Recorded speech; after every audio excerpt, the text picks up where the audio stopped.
يجدر التنبيه إلى أن هذه الحلقة للبالغين، تكون تصرفاته وأعضاء تعاملاته، طريقة كلامه، صوته أشبه بالمرأة، أنها حرية شخصية وافسحوا لها المجال كما شاءت وشرعنوها وكل شيء. النبي صلى الله وسلم وبارك عليه وعلى آله في عصره كانت مشكلة هذه موجودة.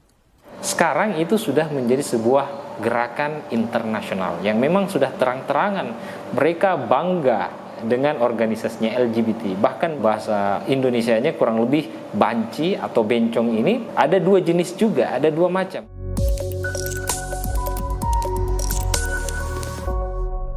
Assalamualaikum warahmatullahi wabarakatuh. Salam harmoni. Sahabat-sahabat harmoni sekalian, lama tidak berjumpa dengan teman-teman sekalian. Semoga teman semuanya sehat afiat. Dan karena ini masih dalam suasana lebaran, saya ingin mengucapkan mohon maaf lahir dan batin.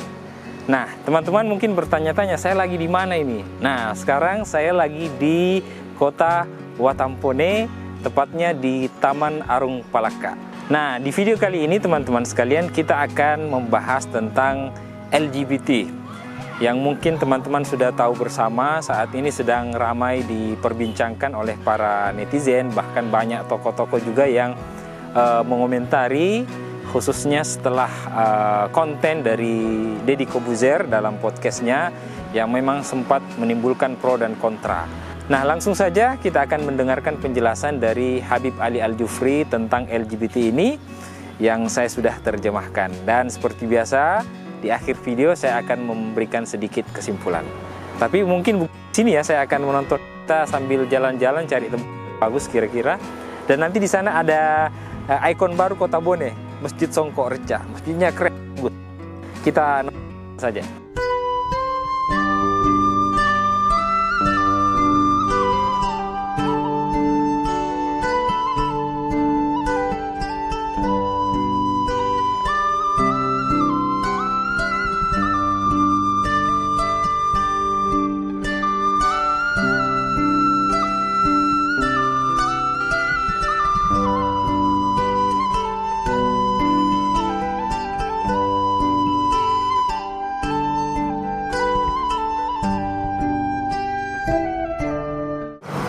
Nah, ini dia masjidnya, teman-teman.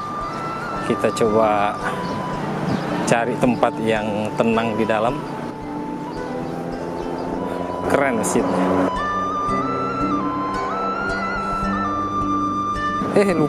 Lupa buka sandal. Bisa masuk sini. Iya, sini.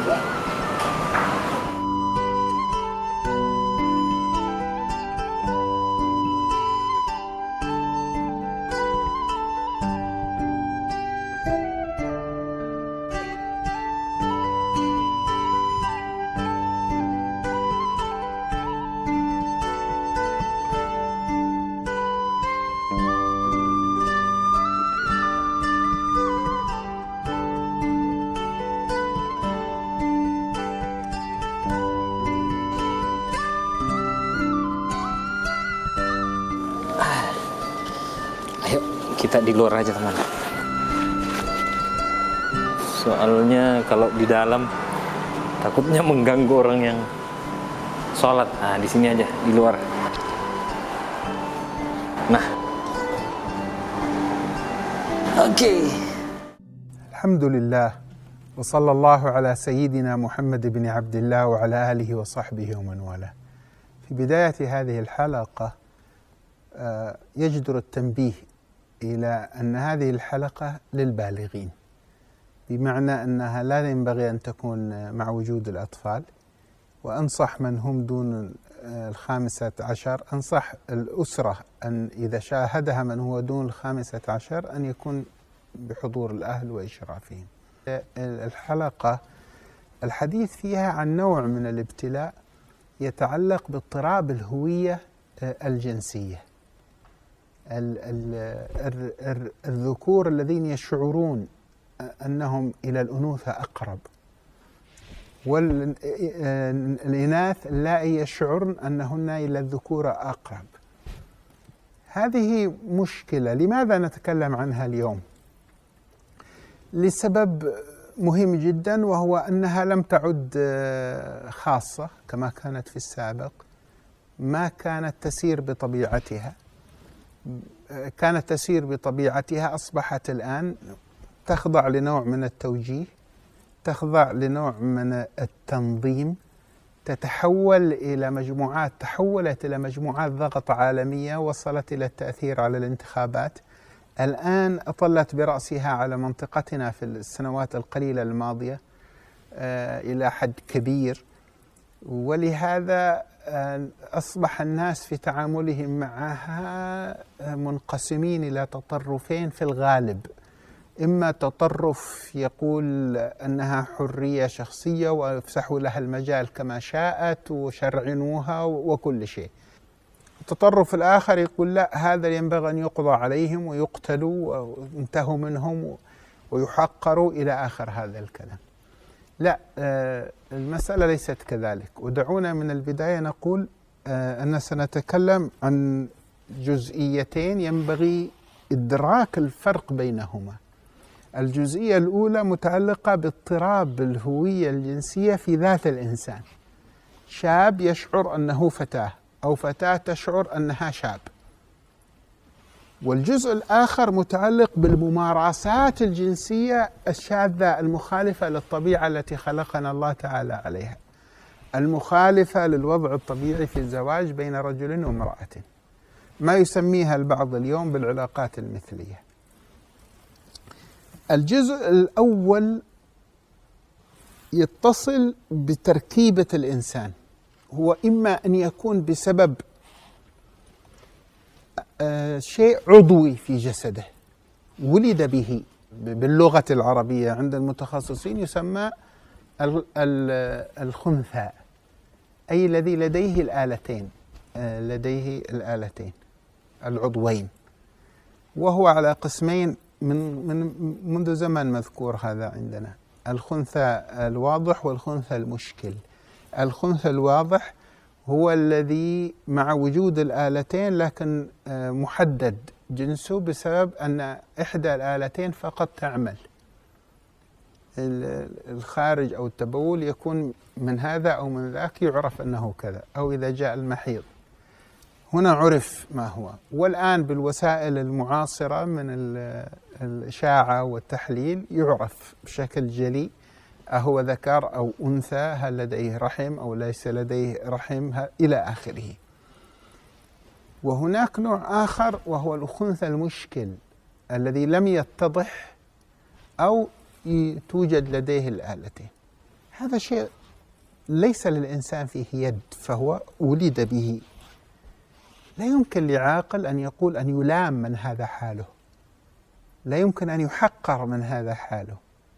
هذا ابتلاء ابتلاه الله تعالى به، كمن يولد ولديه إعاقة في شيء.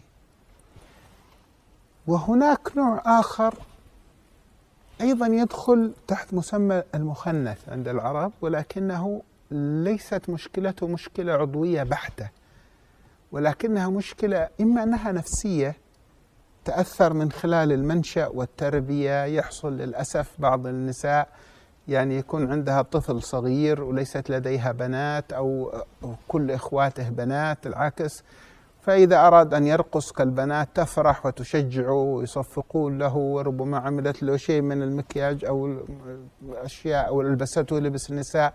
هذا خطر، لأنه يبدأ نفسيا يتأقلم على أنه أقرب إلى كونه فتاة، تكون تصرفاته وأعضاء تعاملاته طريقة كلامه صوته أشبه بالمرأة، يميل إلى جانب المرأة. وكذلك العكس بالنسبة للفتاة التي تعامل كرجل في تعاملاتها.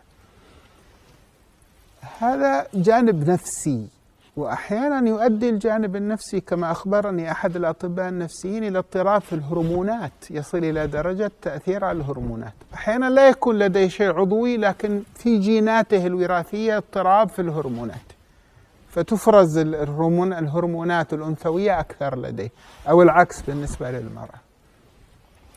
هذا النوع من الابتلاء، أقول مرة أخرى، مختلف عن قضية الممارسة الجنسية الفاحشة. هذا النوع من الابتلاء له طريقة في التعامل من جهة المجتمع ينبغي أن يحترم هذا الإنسان. كيف يحترم؟ بلى يحترم، تحترم آدميته وإنسانيته، يعترف بوجوده. من جهته هو ينبغي أن يجاهد نفسه على تحسين وضعه. في الجانب العضوي يساعد من قبل المجتمع، من قبل الأسرة، على تحديد الهوية. عنده اضطراب، إما أنه أقرب إلى الرجل عضويا أو نفسيا، وبالتالي تقوى لديه هرمونات، يعالج، يصحح وضعه الجسدي، وإما العكس أيضا يصحح وضعه الجسدي. أما الجانب الذي هو ليس بعضوي وإنما هو متعلق بجانب نفسي أدى إلى اضطراب وإلى هرمونات بعد ذلك، هذا يظل له علاج نفسي وله علاج كيميائي. علاج يعني بمعنى أدوية. المهم أن يساعد على التخلص من هذا الابتلاء. علاج كأي ابتلاء، كأي إعاقة يولد بها الإنسان، لكن هو في ذات شخصه أو الإنسان هو المطلوب منه بعد أن قلنا أن يحترم ويراعى وضعه. هو ينبغي أن يلتزم إدراك واعي بأنه في اختبار، في ابتلاء كما قلنا. هذا الاختبار وهذا الابتلاء يقتضي منه مجاهدة النفس على عدم الاستجابة لأهواء النفس المتعلقة بالابتلاء. تأتي نفس أهواءها تريد تطالبك أو تطالبك، إذا كنت ذكر تطالبك أن تضع مكياج تتشبه بالنساء، لا، هذا لا يجوز. والنبي صلى الله عليه وسلم لعن المتشبهين من الرجال بالنساء ولعن المتشبهات من النساء بالرجال، لأن هذا يضرك ويضر المجتمع. هذا شيء مخالف للحقيقة. الحبيب صلى الله وسلم وبارك عليه وعلى آله في عصره كانت مشكلة هذه موجودة. لا زلت أقول أنها غير مسألة الممارسة، اللي هي مشكلة الإنسان نفسه. في كتاب الإصابة في تمييز الصحابة والاستيعاب، معرفة الصحابة، في كتاب أسد الغابة أيضا في تراجم الصحابة، ذكر الإمام بن حجر العسقلاني في ترجمة من التراجم رجل اسمه هيت، سماه هيت المخنث، هكذا كتب عنه. ومثله ماتع شخص آخر، ومثله هدم شخص ثالث، ومثله أنه أيضا شخص رابع. كانوا خدم من الموالي، وكانت لديهم هذه المسألة، يعني مسألة الميل إلى أن يكونوا كالأنثى، إما لجانب عضوي أو لجانب هرموني أو نفسي. ليس له علاقة هذا بالممارسات الشاذة مرة أخرى، لأن البعض عن جهل قاموا يكتبون أنه كان موجود. لا، لم يكن متفشيا بين العرب، هذا جاء بعد ذلك بعصور لما اختلطوا بغيرهم. هؤلاء كانوا موجودين، وكان يسمح لهم بأن يجلسوا مع النساء، والنبي صلى الله عليه وآله وسلم لم يأمر النساء بأن يحتجبن منهم في بداية الأمر، لأنهم لا رغبة لهم في النساء على الأقل فيما بدا منهم. النبي سمح بمثل هذا الأمر إلى أن حصلت مشكلة من أحدهم ومشكلة أخرى من الآخر. المشكلة من أحدهم سمعه النبي أو بلغ النبي صلى الله عليه وسلم أنه وصف محاسن امرأة عضوية لرجل، قال فلانة هذا إذا ذهبتم إلى الطائف خذها تزوجها، هذه تقبل ب4 تدبر ب8، يعني أوصاف جنسية. فقال النبي أيها الخبيث، نحن أذنا لك وأنت لم تجالس النساء ولم نمنعهن من ذلك، وأنت الآن تصف أوصاف جسدية تنقلها للرجل؟ إذا لك نظرة في هذا الجانب، وتكلم رجل بأوصاف امرأة أجنبية، هذا لا يجوز.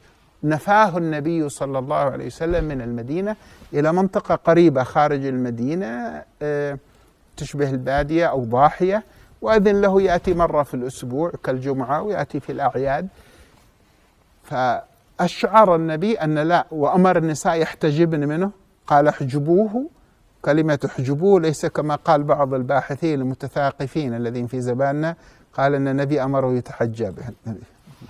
بعض الأشياء شر البلية ما تضحك، لا، أمر أن يحجب عن بقية الرجال. والآخر الذي قام يتشبه بالنساء، عمل حنة ونقوش كما يعملن النساء، يعني كالمكياج، فأيضا نفاه النبي، لأن هذا مخالف للطبيعة، هذا يمس الحق المجتمعي السلمي المجتمعي. هذه الجزئية الأولى التي هي جزئية أن يكون لدى الإنسان مشكلة ليس لها علاقة بالممارسة. النوع الآخر لا، لديه ميول إلى الممارسة الشاذة، أي مع مثله من الرجل مع الرجل والمرأة مع المرأة. هذا حرام ويعد من الفواحش الكبيرة. والناس في هذا الابتلاء على 3 مراتب أو 4. المرتبة الأولى لديه الإحساس بالرغبة، نفسه تريد هذا الفعل لكنه يجاهد نفسه ويقاومها ويمتنع ولم يفعل.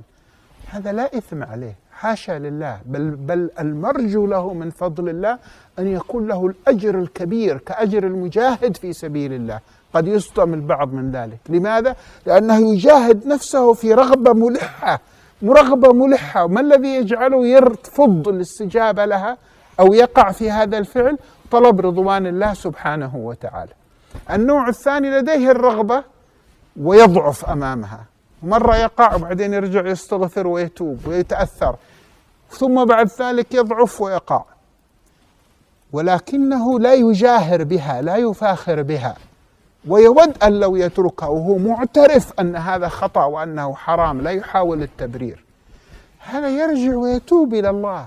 كل أمتي معافى إلا المجاهرون، أي الذي يتفاخر ويجاهر ويتظاهر. النوع الثالث لا، هو مبتلى ويستجيب لها ولا ينوي الرجوع ولا التوبة أو لا يبالي، بل يصل إلى درجة إنكار أن هذا خطأ، يحاول تطبيع الأمر مع نفسه، ضعف وجبن أمام تحمل أو افتقد الشجاعة أن يواجه نفسه بالاعتراف أن هذا خطأ، فأحب يزيل عن كاهله ثقل الشعور بالذنب، ما تحمل يستمر يشعر بالذنب عوضا عن أن يتوب.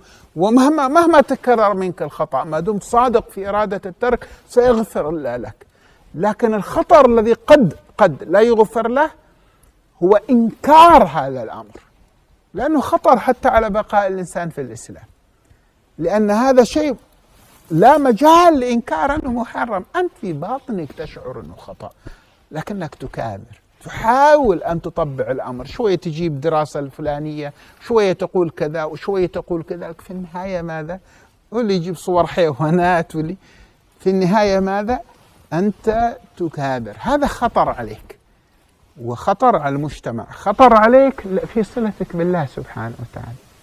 مهما حاولوا أن يشعروك بأن هناك من يعضدك وجمعيات ومؤسسات ومنظمات، في نهاية الأمر أنت ستقف بين يدي الله وحدك. كلام مشفق عليه. وخطر على السلم المجتمعي، لأن المجاهرة فيها نوع غير مباشر للدعوة إلى الفعل، تطبيع الأمر ينشر هذه الفاحشة.